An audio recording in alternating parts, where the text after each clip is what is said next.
Hi dears, എന്തു പറയുന്നു? എല്ലാവരും സുഖമായിരിക്കുന്നു. ഇന്നൊരു കുഞ്ഞു റെസിപ്പിയാണ് കേട്ടോ. ഹെൽത്തി ഡ്രിങ്കാണ്. ചിലപ്പോഴൊക്കെ നമുക്ക് സമയക്കുറവുണ്ടായിരിക്കാം, അല്ലെങ്കിൽ വർക്ക് കൂടുതലായിരിക്കാം. എന്നാലും ബ്രേക്ക്ഫാസ്റ്റ് സ്കിപ്പ് ചെയ്യരുത്. ബ്രേക്ക്ഫാസ്റ്റ് നമുക്ക് കഴിക്കണം. അത് നമുക്ക് നല്ല ഹെൽത്തി ഡ്രിങ്കൊക്കെ ട്രൈ ചെയ്യാം. അപ്പോൾ അങ്ങനത്തെയൊക്കെ ഇപ്പോൾ നല്ല പ്രൊഡക്റ്റ് മാർക്കറ്റിൽ അവൈലബിൾ ആണ് അല്ലേ? അങ്ങനെയാണ് നമ്മൾ ഓട്സൊക്കെ ഉപയോഗിക്കുന്നത്. അതേപോലെ തന്നെ ഉപയോഗിക്കാവുന്നതാണ്. ഞാൻ മില്ലറ്റിൻ്റെ അവിലാണ് കേട്ടോ ഉപയോഗിച്ചിരിക്കുന്നത് ഹെൽത്തി ഡ്രിങ്ക് ഉണ്ടാക്കാൻ. പിന്നെ കൂവയുടെ പൊടിയും ആണ് ഉപയോഗിച്ചിരിക്കുന്നത്.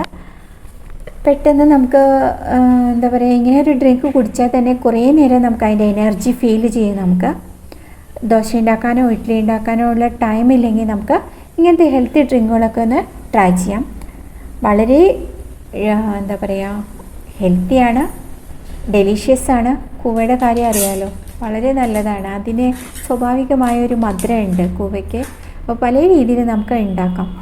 ഇത് പോഹ എന്ന് പറയും നമ്മൾ, അല്ലെങ്കിൽ അവിൽ എന്ന് പറയും. അത് അത്രയും നല്ലതാണ്. കുട്ടികൾക്കും ഈ ഡ്രിങ്ക് നല്ലതാണ് കേട്ടോ, കുറുക്ക് പോലെ കൊടുക്കാവുന്നത്. ഇത് റാഗിയുടെ, അത് സ്വർഗം. അപ്പോൾ രണ്ട് തരത്തിലുള്ള അവിലാണ്. ഇത് രണ്ടും ബ്രേക്ക്ഫാസ്റ്റിന് വളരെ നല്ലതാണ്. അപ്പോൾ ഞാനിന്ന് ഇങ്ങനെ ട്രൈ ചെയ്യാമെന്ന് വിചാരിച്ചു. ഇത് എല്ലാവർക്കും, ഏത് ഏജിലുള്ളവർക്കും ഒരേപോലെ ഇൻസ്റ്റൻറ്റ് എനർജിയാണ് കേട്ടോ നമുക്ക് ഫീൽ ചെയ്യുന്നത്. പെട്ടെന്ന് നമുക്ക് ചെയ്യാവുന്നതാണ്. ധാരാളം കാർബോഹൈഡ്രേറ്റ് ഉണ്ട് അതിൽ. പിന്നെ ഒരുവിധം എല്ലാ അസുഖങ്ങൾക്കും നല്ലതാണ്. ഇതിൻ്റെ കളർ കണ്ടില്ലേ, റാഗിയുടെ അവിലിൻ്റെ. അപ്പോൾ ഒക്കെ വ്യത്യാസമാണ് എല്ലാറ്റിൻ്റെയും. പക്ഷേ എല്ലാ ധാന്യങ്ങളുടെ ഉള്ളിലും ഈ മില്ലറ്റിൻ്റെ ഒക്കെ വെളുത്തതായിരിക്കും എന്നാണ് പറയണേ. പുറന്തോടിലാണ് വ്യത്യാസം. ആ പുറന്തോടിലെ വ്യത്യാസം അനുസരിച്ചിട്ടാണ് അതിലെ എന്ത് വരുന്നത്, വിറ്റമിൻസിൽ മാറ്റങ്ങൾ വരുന്നത്. ഓരോ മില്ലറ്റും ഓരോ തരത്തിലുള്ള അസുഖങ്ങളുള്ളവരാണ് ഉപയോഗിക്കേണ്ടത്. അസുഖം വരാതിരിക്കാനും നമുക്ക് ട്രൈ ചെയ്യാം. അപ്പോൾ കൂവപ്പൊടിയുടെ കാര്യം പിന്നെ പറയേ വേണ്ട കേട്ടോ, അത്രയും ഗുണകരമാണ്. എന്താ പറയുക, എല്ലാവർക്കും കൃഷി ചെയ്യാൻ പറ്റുവെച്ചാൽ അത് കൃഷി ചെയ്യാം. ആൻറ്റി അലർജറ്റിക് ആണ്.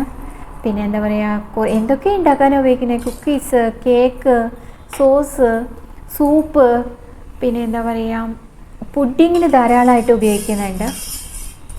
പിന്നെ നമുക്കൊക്കെ ഈ മൈദയൊക്കെ ഉപയോഗിക്കുന്നതിന് പകരമായിട്ട്, പിന്നെ കോൺഫ്ലവർ ഉപയോഗിക്കുന്നതിന് പകരമായിട്ടൊക്കെ ഇത് ഉപയോഗിക്കാം. എന്ത് പെട്ടെന്ന് അറിയോ, അത് തിക്കാവുക. സ്ലോ ഫയറിലിട്ടിട്ട് ചെയ്യണം കേട്ടോ, എന്നാലാണ് അതിങ്ങനെ ഇളക്കിക്കൊണ്ടേയിരിക്കണം, അല്ലെങ്കിൽ കട്ട പിടിക്കും. അതിൻ്റെ ആ എന്താ പറയുക, വൈറ്റും നമ്മൾ ഏതിലത് ഉപയോഗിക്കുമ്പോഴും ആ കൂവപ്പൊടിയുടെ പറഞ്ഞാൽ തരില്ല, അത്രയും നല്ലതാണ്. ഉപയോഗിച്ച് നോക്കിയാലേ അറിയുള്ളൂ. അപ്പോൾ നമ്മൾ ഒരു ഗ്ലാസ് വെള്ളം, അര ഗ്ലാസ് പാലുമാണ് എടുത്തത്. അത് കൂവപ്പൊടി ആദ്യം നമ്മൾ 1 സ്പൂണാണ് എടുത്തത്. അത് നല്ല സ്ലോ ഫയറിൽ അത് കുറുക്കി കൊണ്ടുവരാം. കൂവപ്പൊടി മാത്രമായിട്ട് നമുക്ക് നല്ലൊരു ഹെൽത്തി ഡ്രിങ്കായിട്ട് ഉപയോഗിക്കാം കേട്ടോ. പക്ഷെ അതിൻ്റെ കൂടെ ഞാൻ ഈ കുറച്ച് 1 സ്പൂണ് മില്ലറ്റിൻ്റെ അവിലും കൂടി ചേർത്തു. നല്ല ഹെൽത്തിയാണ്. നമുക്ക് പിന്നെ കുറേ നേരം നമുക്കത് കൊണ്ട് നമുക്ക് എനർജി ഫീൽ ചെയ്യും, നന്നായിട്ട് വർക്ക് ചെയ്യാൻ സാധിക്കും. അപ്പോൾ ഇതൊന്ന് ട്രൈ ചെയ്ത് നോക്കൂ. ഓട്സൊക്കെ എന്താ പറയുക, കഴിച്ച് മടുത്തവരുണ്ടായിരിക്കാം. അപ്പോൾ ഇതൊക്കെ പലതരത്തിലും നമുക്ക് ട്രൈ ചെയ്യാം. മോർണിംഗിൽ ഇത് നല്ലൊരു കപ്പ് നമുക്ക് കുടിച്ചു കഴിഞ്ഞാൽ നല്ല എനർജി ഫീൽ ചെയ്യും. കൂവപ്പൊടിയെക്കുറിച്ച് പിന്നെ പറയണില്ല, ഊർജ്ജ സമ്പുഷ്ടമാണ്. മധുരവും എരിവുമുള്ള എല്ലാ വിഭവങ്ങളിലും ഒരേപോലെ ഉപയോഗിക്കാവുന്നതാണ്. അപ്പോൾ അത്രയും നല്ല പോഷകങ്ങളുടെ എന്താ പറയുക, നിധിശേഖരം എന്നാണ് കൂവപ്പൊടിയെ കുറിച്ചിട്ട് പറയുന്നത്. അപ്പോൾ എല്ലാവർക്കും ഈ വീഡിയോ ഇഷ്ടമായാലും ഒന്ന് ലൈക്കും ഷെയറും സബ്സ്ക്രൈബ് ചെയ്യുമെന്ന് വിശ്വസിക്കുന്നു.